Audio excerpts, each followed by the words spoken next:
तो आज CA intermediate का स्ट्रैटेजिक मैनेजमेंट का पेपर देखकर मुझे कन्फ्यूशियस के कहे हुए कुछ शब्द याद आ गए कि मैं सुनता हूं तो मैं भूल जाता हूं, मैं देखता हूं तो मैं याद रखता हूं, मैं करता हूं तो मैं समझ जाता हूं। ये स्ट्रैटेजिक मैनेजमेंट का पेपर उन स्टूडेंट्स के लिए थोड़ा सा डिफिकल्ट होगा जिन्होंने स्ट्रैटेजिक मैनेजमेंट को सिर्फ सुना है या देखा है, पर उनके लिए बहुत आसान होगा जिन्होंने स्ट्रैटेजिक मैनेजमेंट को किया है। What do I really mean by it? Strategic management को करने से मेरा मतलब है जिन्होंने पास्ट ईयर क्वेश्चंस उठा करके देखे, जिन्होंने ये देखा कि आईसीआई क्वेश्चंस किस तरीके से पूछता है और सिर्फ मॉड्यूल के कीवर्ड्स और कॉन्सेप्ट्स को लर्न करने में फोकस नहीं किया। ऑफ कोर्स कॉन्सेप्ट्स और मॉड्यूल के कीवर्ड्स बहुत महत्वपूर्ण थे, बट मैं हमेशा क्लास के अंदर कहता था कि स्ट्रैटेजिक मैनेजमेंट में क्वेश्चन किस तरीके से पूछा जाएगा और कहां से पूछा जाएगा ये तुम्हें पता होना चाहिए। You should know the geography of the subject. तो पेपर बहुत ईजी तो नहीं था क्योंकि सारे के सारे questions mostly case study oriented थे, पर टफ तो बिल्कुल ही नहीं था। तो I would rate this paper as a moderate paper, but I am very proud to से कि हम लोगों ने जो भी क्लास के अंदर पढ़ा था, जो भी बुक से पढ़ा था, जो कंपाइलर मैंने तुम्हें दी थी, एक भी क्वेश्चन हमारे स्टडी मटेरियल के बाहर नहीं गया है और कोई भी ऐसे कॉन्सेप्ट पर क्वेश्चन नहीं आया जो हम लोगों ने क्लास में नहीं पढ़ा था। So if you have really followed all the books and all the lectures very closely, तो तुमसे ये पेपर बहुत आसानी से बनना चाहिए। और ऐसा मैं इसलिए कह पा रहा हूँ कि क्यों मेरे जितने भी मॉड्यूल के क्वेश्चंस हैं, जितने भी कंपाइलर के क्वेश्चंस हैं और जो मेरी एक छोटी सी शॉर्ट कॉन्सेप्ट बुक है, वो सबकी सब ICAI को फॉलो करते हुए बनी हुई है। और मैं क्यों कह रहा हूँ कि ये पेपर इजी टू मॉडरेट था despite of many questions being asked as a case study. I will just let you know. तुम चार्ट देख सकते हो मेरे पीछे, ये चार्ट बना हुआ है और इसमें तुम बहुत क्लियरली देख पा रहे हो कि सारे के सारे क्वेश्चंस की कोई ना कोई हिस्ट्री रही है। तो जिन भी स्टूडेंट्स ने past year question paper solve किए उनके पास तो पेपर पहले से ही मौजूद था यार। There were limited questions in strategic management, और अगर उन्होंने पिछले कुछ सालों के क्वेश्चंस को सॉल्व किया है तो अगर मैं सिर्फ एक क्वेश्चन छोड़ दूं जो कि चैप्टर नंबर 3 के अंदर से आया हुआ था, तो बाकी सारे के सारे क्वेश्चंस की हिस्ट्री थी। और अगर तुम लोगों ने पास्ट ईयर एग्जाम के क्वेश्चंस किए हैं तो सारे के सारे क्वेश्चंस तुम्हें देखे हुए मिले होंगे। जरूर से आईसीआई ने लैंग्वेज में थोड़ा सा चेंज किया और क्वेश्चन को अलग तरीके से पूछने की कोशिश की, बट कंटेंट इवेंचुअली सेम था and majority of the questions बहुत इजीली समझ में आ रहे थे कि किस चैप्टर से पूछे और कहां से पूछे गए। सबसे ज्यादा जो एग्जाम में पूछा गया था वो था चैप्टर नंबर 7, और चैप्टर नंबर 7 एग्जाम में सबसे ज्यादा 15 मार्क्स के लिए आया। थोड़ा सा अनएक्सपेक्टेड था क्योंकि chapter number 7 is not really that important, इतना ज्यादा उसका हाइपर कंटेंट नहीं है कि उसको 15 नंबर के लिए पूछा जाए, पर इस अटेम्प्ट में 15 नंबर के लिए चैप्टर नंबर 7 को पूछा गया। Chapter number 8 second most important chapter, जिसको 10 नंबर का पूछा गया। 2 क्वेश्चंस चैप्टर नंबर 8 से आए और बाकी सारे के सारे चैप्टर्स के साथ कोई भी बायसनेस नहीं हुई, सबको बराबरी से आईसीआई का प्यार मिला और सारे के सारे चैप्टर्स 5 नंबर से पूछे गए। एक महत्वपूर्ण बात गौर करने की ये थी कि कोई भी चैप्टर आईसीएआई ने छोड़ा नहीं। हम लोग कई बार ये करते हैं कि स्ट्रैटेजिक मैनेजमेंट के अंदर 3 चैप्टर कर लेते हैं, 4 चैप्टर कर लेते हैं, 5 कर लेते हैं और बाकी छोड़ देते हैं।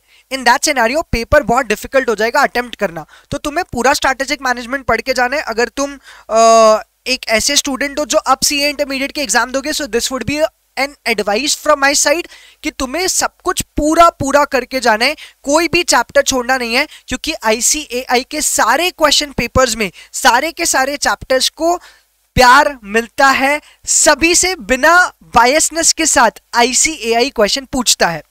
और तुम हिस्ट्री देख सकते हो, चैप्टर नंबर 7 का जो क्वेश्चन था, क्वेश्चन नंबर 6 जो कि कंपलसरी क्वेश्चन था, वो 3 बार पूछा जा चुका है।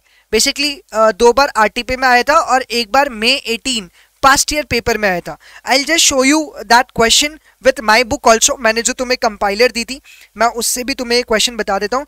पहले हम लोग पेपर से वो क्वेश्चन देख लेते हैं। तो जो क्वेश्चन था, question number 6, that was based on transformational and transactional leadership. मतलब इन्होंने एक बड़ी सी स्टोरी दी थी कि रमेश है और सुरेश है। रमेश जो है वो स्ट्रिक्टली रूल्स एंड रेगुलेशन से अपनी टीम को लीड कर रहा है, और सुरेश जो है वो बहुत टीम को फ्रीडम दे रहा है, विजन दे रहा है, मोटिवेशन दे रहा है और फ्रीली अपने अंदर लीडर्स क्रिएट करके टीम को लीड करना चाहता है। तो जल्दी से बताओ कि कौन सी लीडरशिप स्टाइल के बारे में ये पूरी केस स्टडी कह रही है। तो it was very easy to understand the question, इसलिए मैंने इसको कंपैरेटिवली एक मॉडरेट लेवल का क्वेश्चन रेट किया है, क्योंकि समझने में बहुत अंडरस्टैंड करने में बहुत इजी था, समझने में बहुत आसान क्वेश्चन था। एकदम से हमें समझ में आ जाता कि ये क्वेश्चन जो है वो ट्रांसफॉर्मेशनल और ट्रांजैक्शनल लीडरशिप का है। पर मैंने इसे मॉडरेट इसलिए किया क्योंकि बचे हुए जो 2 क्वेश्चंस थे वो थोड़े से ट्रिकी थे। Discuss the characteristics of the leadership style, ये तुम्हें खुद से बना करके लिखना था। ऑफ कोर्स कंटेंट ICAI का ही लिखना था, पर उस कंटेंट को प्रेजेंट कैसे करना था एग्जाम के अंदर, वो एक बड़ा चैलेंज था। That's why I have rated this question as moderate. पहला वाला क्वेश्चन तो बहुत ही आसान था। दूसरे वाले में कौन सी कंडीशंस और सिचुएशंस में ये लीडरशिप स्टाइल एक्सेप्ट होनी चाहिए, ये भी हमारे मॉड्यूल के अंदर कवर्ड था। और कंपाइलर के अंदर अगर तुमने क्वेश्चंस रीड किए हुए हैं तो वहां पर भी ये कवर्ड था कि अगर बहुत ही फिक्स्ड एनवायरनमेंट है, स्टेबल एनवायरनमेंट है, तो इन दैट सिनेरियो हम लोग ट्रांजैक्शनल लीडरशिप स्टाइल के लिए जा सकते हैं। लेकिन अगर एनवायरनमेंट बहुत अनस्टेबल है, बहुत डायनामिक है, then we need leaders, so will go for transformational leadership style. तो ऐसा कंटेंट हमको पॉइंट बी के अंदर लिखना था। And then there were the talk about characteristics, यानी कि ट्रांजैक्शनल के अंदर हम लोग रूल्स एंड रेगुलेशंस पे फोकस करते हैं, ट्रांसफॉर्मेशनल के अंदर हम लोग विजन, एक्साइटमेंट, मोटिवेशन पे फोकस करते हैं। ट्रांजैक्शनल के अंदर रिस्क एंड रिवॉर्ड्स पहले से डिसाइडेड होते हैं, लिमिटेड होते हैं। ट्रांसफॉर्मेशनल में ऐसा कोई रोल डिसाइड नहीं होता, it is more about innovativeness in the organisation. तो ये सारा का सारा कंटेंट हमें इस क्वेश्चन नंबर 6 के अंदर लिखना था। मैं एक बार तुम्हें कंपाइलर जरूर खोल के दिखाना चाहूंगा, और मैं तुम्हें ये भी बताना चाहूंगा कि हम लोगों ने कंपाइलर से ये सारे के सारे क्वेश्चंस किए भी थे और मैंने तुम्हें ये दिए थे। चैप्टर नंबर 7 की अगर मैं बात करूं तो तुम लोग देख सकते हो क्वेश्चन नंबर 26 जो मई 18 में पूछा गया। It is exactly the same question जो हमारी एग्जाम के अंदर आया है। At the same point of time अगर तुम पेज नंबर 84 पर जाओगे तो तुम्हें एक और क्वेश्चन मिलेगा।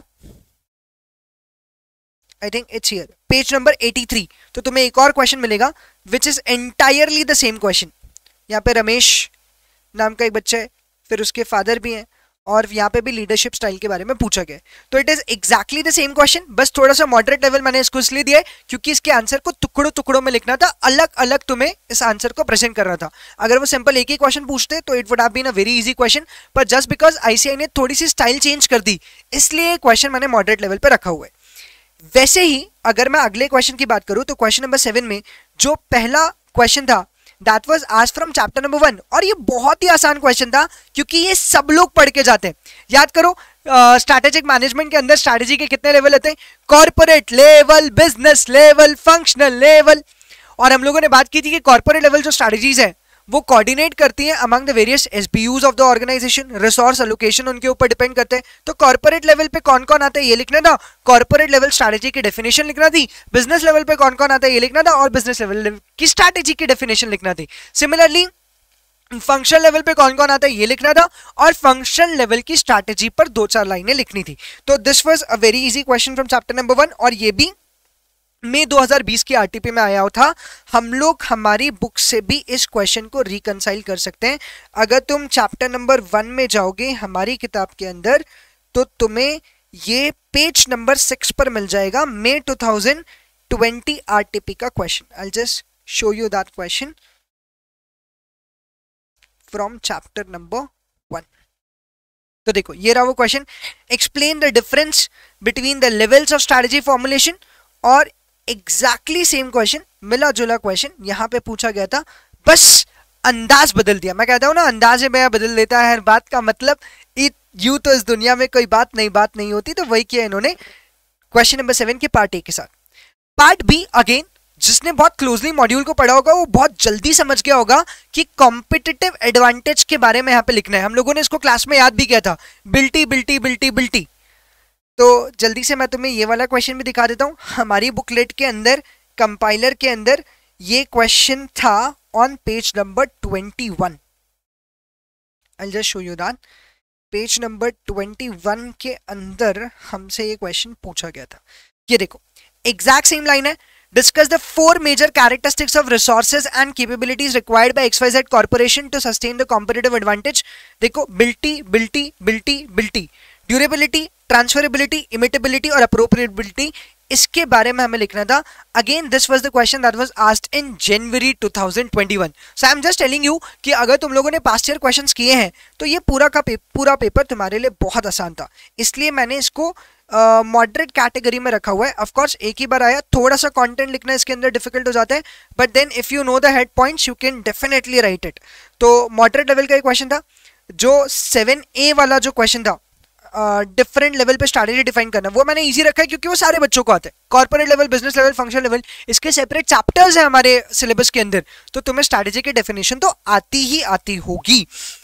फिर 8A वाला जो क्वेश्चन है मैंने उसको इजी कैटेगरी में रखा है। देख लेते हैं इजी कैटेगरी में क्यों रखा हुआ है, क्योंकि ये क्वेश्चन देख करके समझना बहुत आसान है कि ये मर्जर्स एंड एक्विजिशन की बात कर रहा है, ये बात कर रहा है डाइवर्सिफिकेशन की, ये बात कर रहा है ग्रोथ स्ट्रैटेजी की, और ग्रोथ स्ट्रैटेजी में भी मेजरली मर्जर्स और एक्विजिशन के बीच में डिफरेंस पूछ रहा है। तो question number 8 was very easy to identify और बहुत सिंपल से फर्स्ट, सेकंड और थर्ड पार्ट इसमें पूछे गए थे, जिसमें तुम आराम से मार्क्स स्कोर कर सकते थे। तो I have kept it as an easy question. ये भी आरटीपी में आया था नवंबर 2021 के अंदर। I will just show you the question in our book. Page number 38 पर हमारा ये क्वेश्चन था, page number 38। I will just show you the question in our book. मतलब पूरे के पूरे क्वेश्चन जो है ना वो हमारी बुक से एज इट इज छपे, कुछ भी नया हमें इस पेपर के अंदर देखने को नहीं मिला है।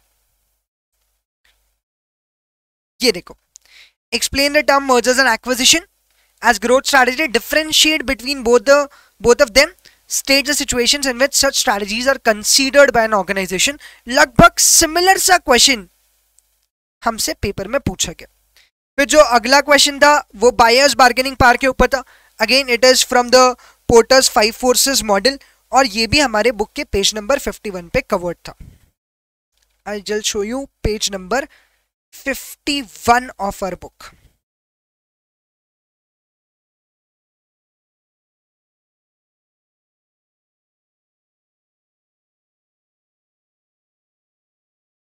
माफ कीजिएगा, पेज नंबर 53 पर था।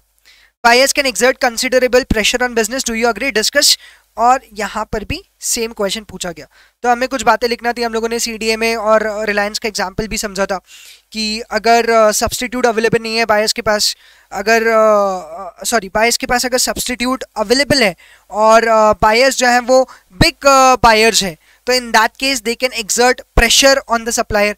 बायर की जो है वो स्विचिंग कॉस्ट कम होनी चाहिए और बायर्स जो है वो कॉन्सेंट्रेटेड होने चाहिए। तो ऐसे कुछ पॉइंट्स हम लोगों ने पोर्टर्स 5 फोर्सेस मॉडल के अंदर पढ़े थे।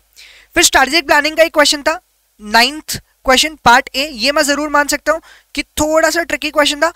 Definition wise it was not tricky because वो हमारी कॉन्सेप्ट बुक में पूरी अच्छी तरीके से कवर्ड थी। If I just show you, ये देखो स्ट्रैटेजिक प्लानिंग की डेफिनेशन हम लोगों ने काफी अच्छे से याद करी थी। The objectives of the firm, resources required, policies to govern the acquisition, use and disposition of resources, इस पे हम लोगों ने काफी फोकस किया था। बस समस्या ये थी कि ये क्वेश्चन एकदम मॉड्यूल के बीचों बीच से पूछ लिया गया और कैरेक्टरिस्टिक्स ऑफ स्ट्रैटेजिक प्लानिंग लिखना जरूर थोड़ा सा टफ था, इसलिए मैंने इस क्वेश्चन को कैटेगराइज किया है as comparatively a tough question, क्योंकि इसकी हिस्ट्री भी नहीं रही है, तो बीइंग अ स्टूडेंट इसको करना थोड़ा सा डिफिकल्ट है। तो ये मैं पूरा का पूरा PDF as a link to this YouTube video attach कर रहा हूँ, you can just go through it. मैंने सारे क्वेश्चंस को क्लासिफाई कर रखा है और ये सारे के सारे क्वेश्चंस हमारी बुक के अंदर, हमारी कंपाइलर के अंदर मौजूद थे। तो स्ट्रैटेजिक मैनेजमेंट में उन्होंने कुछ भी नया नहीं पूछा, पुराने क्वेश्चंस को ही रिपीट किया, बस अलग तरीके से रिपीट किया। सो overall I would say that this paper was moderate. हाँ, जिन लोगों ने स्ट्रैटेजिक मैनेजमेंट के कॉन्सेप्ट्स को अच्छे से पढ़ा है, समझा है स्ट्रैटेजिक मैनेजमेंट के कॉन्सेप्ट्स को, और हमारी बुक, हमारी कंपाइलर से क्वेश्चंस की खूब सारी प्रैक्टिस की है, उनके लिए पेपर कंपैरेटिवली एक इजी पेपर था। ऑफ कोर्स डायरेक्ट क्वेश्चंस थोड़े से कम पूछे गए, केस स्टडीज बेस्ड क्वेश्चन ज्यादा पूछे गए। तो आने वाले अटेम्प्ट्स के लिए और आने वाले स्टूडेंट्स के लिए ये एक जनहित में जारी सूचना है कि स्ट्रैटेजिक मैनेजमेंट को सिर्फ रटना नहीं है, समझना है और क्वेश्चन की प्रैक्टिस तो करके जाना है। अरे तुम देख सकते हो यार, पूरा का पूरा पेपर हमने छाप मारा है, पूरा रोड मैप तैयार कर लिया, एक एक क्वेश्चन ढूंढा मैंने कि कहाँ है कंपाइलर के अंदर, and we can see the entire paper was from our book. एक क्वेश्चन जिसकी हिस्ट्री नहीं मिली पिछले 3-4 सालों में, वो क्वेश्चन मॉड्यूल में कवर्ड था, हमारी कौन से बुक में भी कवर्ड था, जरूर उसकी कैरेक्टरिस्टिक्स लिखना एक बड़ा चैलेंज था, पर अगर तुम थोड़ा आसपास का भी लिखते तो तुम्हें थोड़े बहुत मार्क्स तो मिल जाते।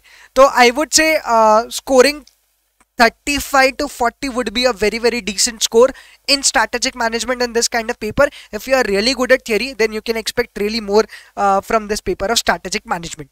वैसे ही अगर तुम क्वेश्चन नंबर 10A भी देखोगे तो 10A वाला जो क्वेश्चन था, यहाँ पे भी हमको फ्रीज, चेंज और अनफ्रीज कर्ट लुइस मॉडल लिखना था, वो स्ट्रैटेजिक चेंज की प्रोसेस पूछ रहा था।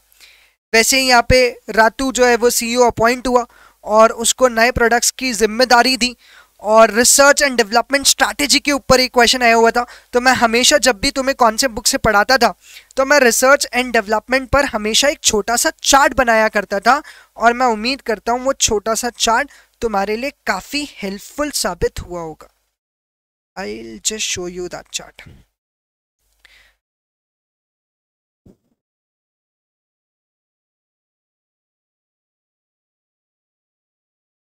Just give me a second, मैं तुम्हें अभी वो चार्ट बता रहा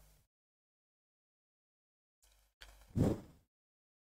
and at the same point of time जो दूसरे क्वेश्चन हमसे पूछे गए वो भी मैं तुमको अभी बता रहा हूं। Just wait.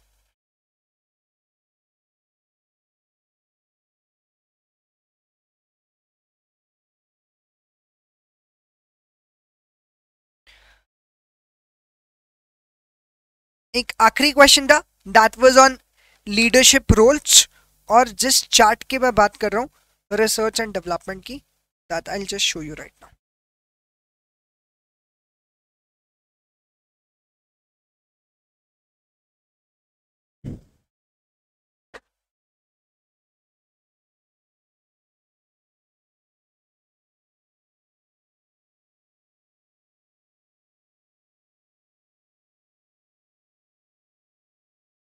ये हमारी वो कॉन्सेप्ट बुक है जिससे हम लोग स्ट्रैटेजिक मैनेजमेंट की खूब पढ़ाई किया करते थे। देखो मर्जर्स और एक्विजिशन पे भी क्वेश्चन आया था जिसका डिफरेंस हम लोगों ने बहुत क्लियरली लिखा हुआ था, और रिसर्च एंड डेवलपमेंट का वो चार्ट, ओ माय गॉड, हम लोग हमेशा उस पर फोकस करते थे। दो not a very popular question, पर वो एग्जाम में आया। आई will just show you that chart, क्योंकि वो काफ़ी आसान तरीका था रिसर्च एंड डेवलपमेंट वाली स्ट्रैटेजी को पढ़ने का।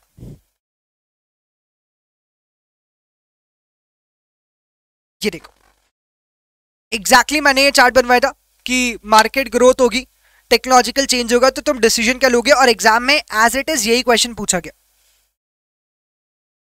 अगर तुम देखोगे तो यही क्वेश्चन पूछा हुआ है कि जल्दी से बताओ what guidelines will help Ratu to make this decision.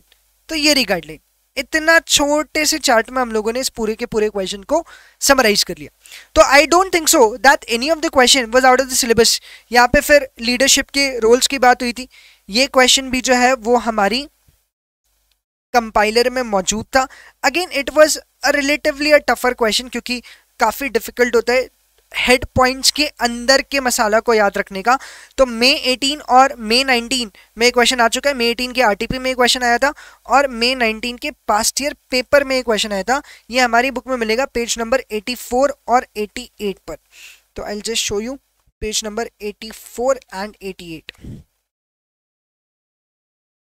ये देखो